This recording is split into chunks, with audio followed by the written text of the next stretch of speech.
Hey, what's going on, everyone? I asked you guys if you wanted a video of my honest opinion about the Demon 170, and here it is. I'm not going to sit here and tell you the specs and all that because that's been well out for a long time. In a nutshell, with the Demon 170, it is a very special car, obviously, and it's a car that a lot of people would want. Okay, I put a bid on mine, and there's a big issue with the Demon 170. Okay, and the problem is from Dodge, it is priced very fair, and I mean very fair. Like, if I was able to get one for MSRP, I would probably get two of them at MSRP, if you get what I'm saying. One to use, one not to use. Here's my issue. And when I say my issue, I'm not saying the issue with the car. It's my own personal issue. Okay? It's me. So don't think I'm hating on the car at all. My issue with the car mainly comes down to two things, which is one, that Dodge or technically the guy Tim wanted to stop these markups, and these markups are still there. Okay.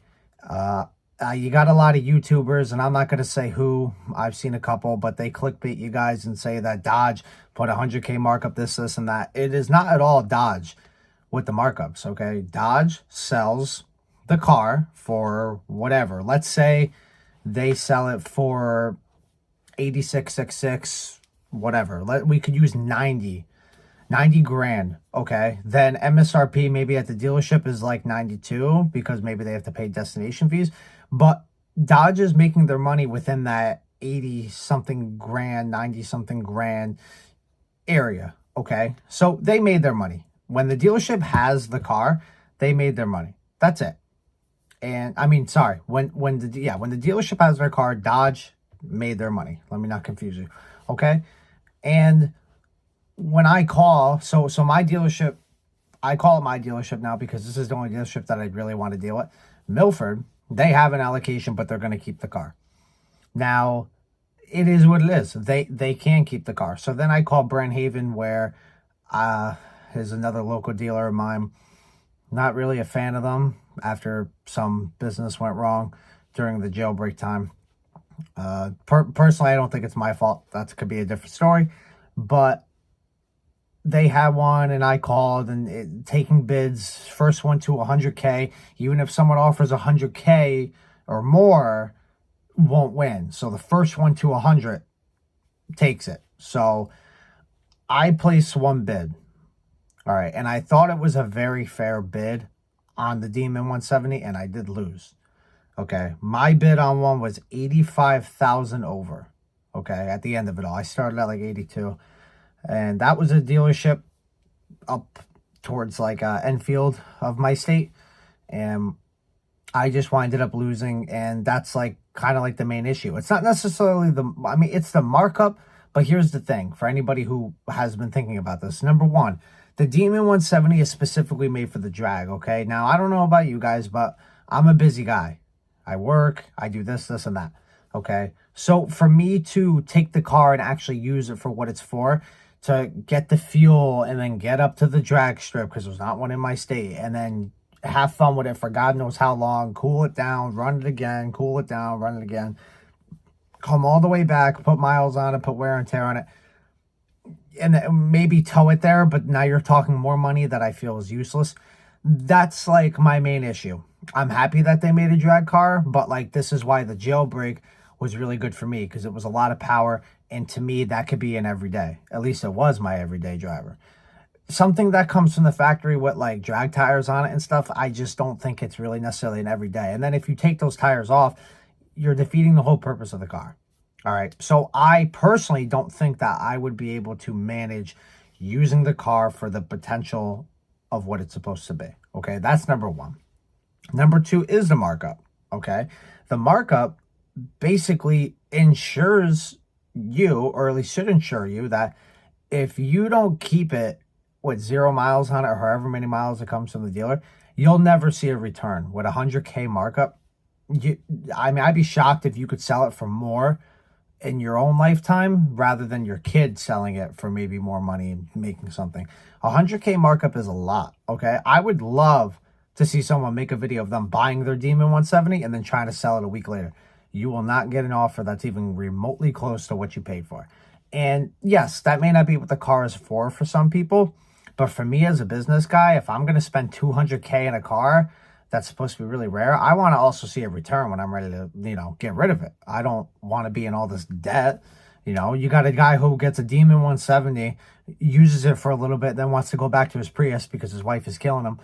He's going to be in debt. I mean, that's just kind of like the reality of it. You kind of just have to bite the bullet on your 200K. I mean, will you be 200K in debt? No, but you're not going to get that return, if you get what I'm saying. So that's like two of my issues. The car's phenomenal. The car's great. I lost my bid on it. I wouldn't go any more than 85. I just don't, people could say what they want, that you're broke or you don't have the money or whatever. That's very expensive for a car that I can't really use for the potential of what it's supposed to be. So, I mean, 200K for a Challenger is just a lot. I think if you took 200K and made a car, you would probably get, well, I don't want to say more performance, but you can get a lot of performance out of a car for 200,000, a lot. So, although I understand that that's not the point, okay? I'm a Dodge fan just like everyone else. And the point is to have the car and the last piece of history and all this stuff. And it bothers me because the whole thing with the markup, okay? The guy, Tim Kuniskis, I probably really fudged that name, but he basically said, to give you guys like a rundown if you don't know, X amount, 3,500 units of the Demon 170 are going to be made. I'm telling you right now that if any Demon 170s are sold at MSRP, they will be built and shipped immediately. Okay, that's basically what he said. From there on, right, if a dealership wants their allocation to be kept within the dealership as in not sell it, that will probably be put off in the production. If a Demon 170 is sold for over MSRP, it'll be put off. That's kind of what I got from the gist of what he said. And so basically, once they run out, they run out. And that was his way of trying to put some fear into the dealerships of not putting a markup because, I'm the salesman. Oh, man, I just sold the Demon 170 for 100 over. Let's put the order in. And then all of a sudden, because it's so over MSRP and there was, they ran out of material or they're happy with what they sold or whatever the case may be, because of that over sticker price, my customer will not be getting his Demon 170, and out of all the hassling and the bids and the trying to squeeze every penny out of someone doesn't work, then it is what it is. All right. That's basically the gist from what I got from watching the video. And that's fair, but it wasn't enough. All right. My thing is I don't know how many dealerships there are. I don't know how many allocations every dealership got. From what I've seen, only they gave out more allocations to some more dealers than they did with the jailbreaks. I've noticed that. My dealership, Milford, didn't even have an allocation for a jailbreak, and I just got lucky. And then I don't want to say because of the jailbreak sell that they got a Demon 170. I think they got it truly on their own. But Milford, who, if you didn't give a jailbreak, why did you give a Demon 170? I mean, that just doesn't make sense to me. You're talking about two totally different cars at two totally different value points at two totally different times of history. But that's something to take. So if you're going to make 3,500 units and let's say you only make 2,000, I mean, there's only so many dealerships with only so many allocations, and there are some dealers that aren't getting an allocation. So it's nice for the guy Tim to say, oh, hey, if you put a markup, you may not get it, but it's not the case. If they're going to make 3,500 and they only allocated 3,500 and every unit sold has over sticker price, what's the point? I mean, then what are you going to say? We're not making any of them until the price is lower? No, they're not going to probably do that because then they have to probably refund the dealership back all the money that they sold for all the pre-sold allocations. You get what I'm saying?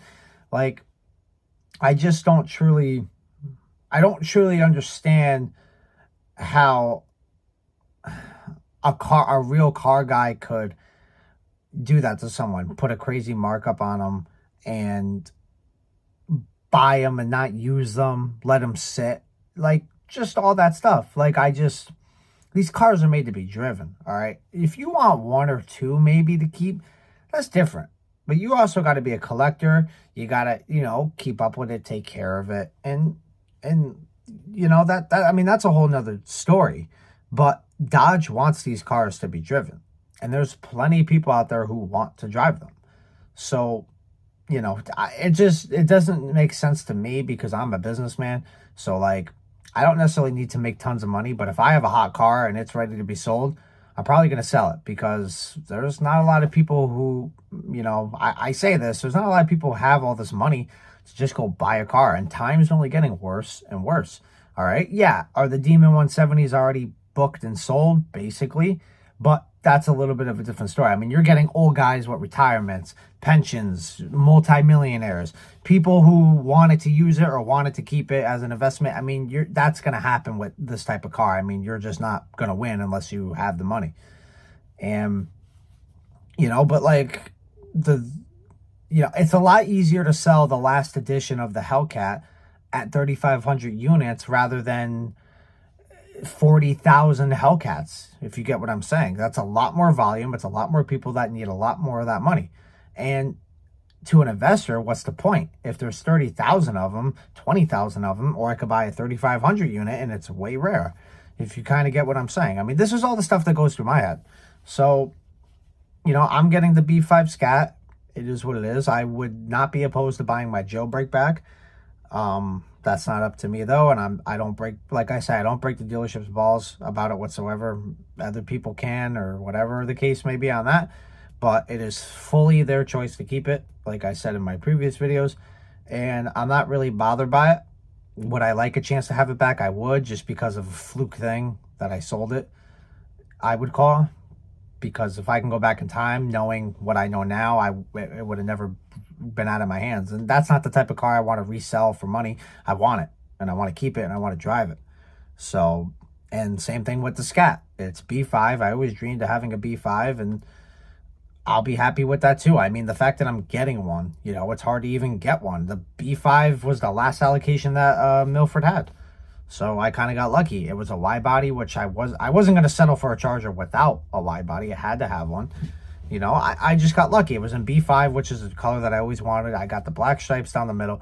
I couldn't make the brake calipers red, but the B5 is also a little lighter. It might look good with black. Well, it will look good with black calipers, but I would like to see what the red looked like too. I mean, you can't really go wrong with blue and red, but because the B5 just is a little lighter of a color, I mean, I'd say in the bright sun, Frostbite's probably a little darker tone than B5. I think B5's brighter. Then you probably have Frostbite, and then obviously, what is it, Indigo? That's the darkest blue. I mean, but I could always change that. I mean, my Charger's going to have a last call. It's going to have some value to it, and it's not going to be such a hot market. The Scat's a lot easier to move around than a Demon 170. I mean, this guy could buy it, that guy could buy it, versus spending $200K in a car. So my overall thoughts is the car is great, all right? But don't think that Dodge is doing the markups, please, because Dodge has never really done a markup, to be honest. I mean, they sell for what they can make money on, and then unfortunately the dealerships get in the middle of, guys who said, hey, I know the last one's coming and I want it, and then bang, they, you save up your money and they throw 100K markup on it. I mean, not a lot of people have that type of money to just blow like that. That's what drives me nuts. Is what if I said no to the B5 and wanted to wait till the last one, and then this happens? Now I'm out of a car because I'm not spending 100K over a sticker. It's just not going to happen. Plus, with the taxes and everything, you're looking at a very expensive car. And I'm not saying it's not worth it. It's just if you don't live next to a drag strip, I don't know what to tell you. I mean, that's not a car I'd want to fly down on the highway. And for how much money it is, I don't want a thing to happen to it. I'm going to put insurance on it, and if anything's going to happen, it has to happen at the drag strip. I can't have someone hit me in it. I can't hit someone else. I can't crash it on the highway. It's just, I mean, you're talking a lot of liability and a lot of issues. So, as much as many people wanted this car, it kind of is what it is. Props to whoever's getting one. I lost my 85,000 over sticker bid, and I'll walk away from that easily. I mean, I thought that was more than fair. And You know, I don't know how much I really would want to pay over sticker. I could see maybe 20. You could say I'm lowballing, but I mean, once again, this is already a 100K car. Now you're throwing 120. You're probably looking at like 140 at the end of everything. It's crazy. It's just astronomical. So props to Dodge.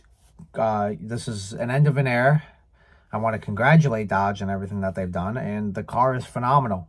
And there is no other stock car like that, and which is unbelievable. And I'm very proud. I can't wait to see other YouTubers have it. Unfortunately, I will not be one of those. Maybe down the road, the jailbreak will be up for sale and I can grab that. I could put a value on it of my jailbreak. I'd say maybe 110 to 120, maybe 105 to 120. 110 would be a fair offer from me. I mean, it's probably about all I can go for. You get what I'm saying? It's just a lot of money. It hurts that I sold it for not, I mean, kind of close to that, but not really near 110. And to pay for it for more money used kills me. That's the part that would kill me. But I want it. So, and I also want my B5. And, you know, I would have liked the 170, but, you know, maybe in another lifetime. So that's kind of like my opinions on this. And, you know, if there's any questions or comments, I'm sure there's many people that disagree and there may be some people that agree. But if you do disagree, maybe leave in the comments why. We could chat about it and, you know, see what happens from it. And like I said, anyone who has a Demon 170 in their name coming, congratulations. It's one hell of a car. So stay tuned. I'm kind of just waiting for my car to be built and living life, working. So other than that, I'm going to be pretty quiet on this channel. Just slowly disappearing, but it is what it is. So other than that, thank you guys for watching. You can like, subscribe, check out some of my older videos, and I'll see you on the next one. Thanks.